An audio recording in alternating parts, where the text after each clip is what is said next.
Le travail hybride, c'est quand certains travaillent entièrement à domicile, certains entièrement au bureau, et beaucoup partagent leur temps entre les deux.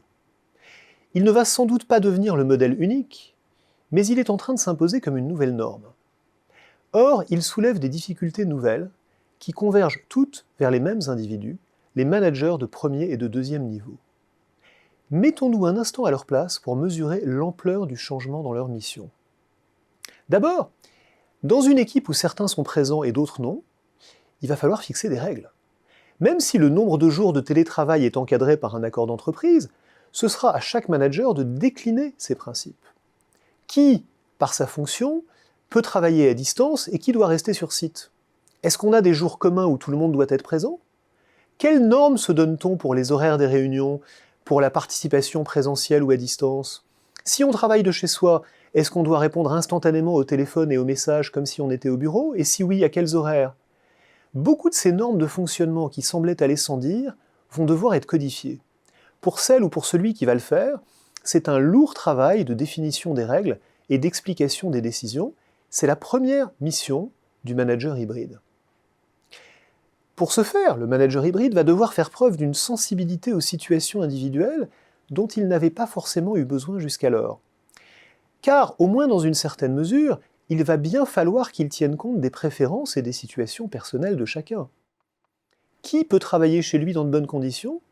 Et qui a besoin d'une aide spécifique pour pouvoir le faire, par exemple pour s'équiper de matériel? Qui pourrait travailler à domicile mais préfère nettement venir au bureau pour des raisons qui ne regardent personne?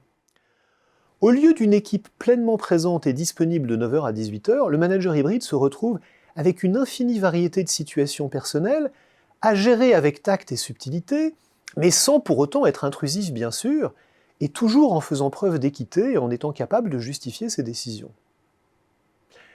Troisième mission du manager hybride, elle ne devrait pas être nouvelle, mais elle mérite d'être rappelée. Le management à distance, c'est par nature un management qui délègue, un management qui fixe des objectifs et qui laisse les individus s'organiser pour les atteindre.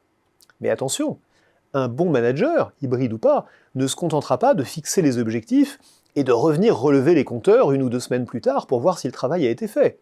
Non, c'est un leader serviteur, comme on dit quelquefois, qui se met au service de ses équipes pour les assister dans l'atteinte de leurs objectifs, et qui est capable, à distance, de créer la confiance nécessaire pour que ses équipes n'hésitent pas à faire appel à lui. Inversement, les petits chefs, les micromanagers habitués à contrôler au jour le jour les activités de leurs subordonnés, détestent le télétravail, et pour cause, le télétravail rend leur mode de management tout simplement impraticable. Alors bien sûr, c'est une bonne nouvelle, mais pour ceux qui n'ont pas encore franchi ce pas, apprendre un nouveau style de management va être un vrai défi. Quatrième mission du manager hybride, c'est de créer du lien, créer du collectif, créer un sentiment d'appartenance. Dans une équipe où on se croise tous les jours à la machine à café, les liens se créent, les idées circulent, la solidarité s'établit naturellement. Mais qu'est-ce qui se passe quand on ne se voit plus?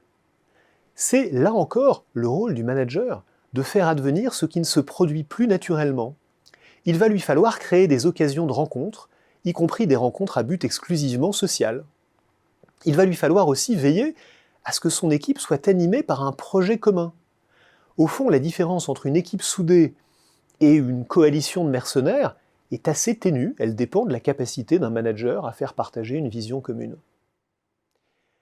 Organiser le travail, être sensible aux besoins de chacun, savoir déléguer sans pour autant disparaître, être capable de souder un collectif autour d'une vision commune, ces missions du manager hybride, au fond, ne sont pas très différentes de celles d'un manager tout court, sauf que ce sont celles d'un très bon manager. Plutôt que de dire que le travail hybride révolutionne le management, il est donc sans doute plus juste de dire qu'il va forcer toutes les entreprises à en relever le niveau. Et c'est ça, la vraie révolution.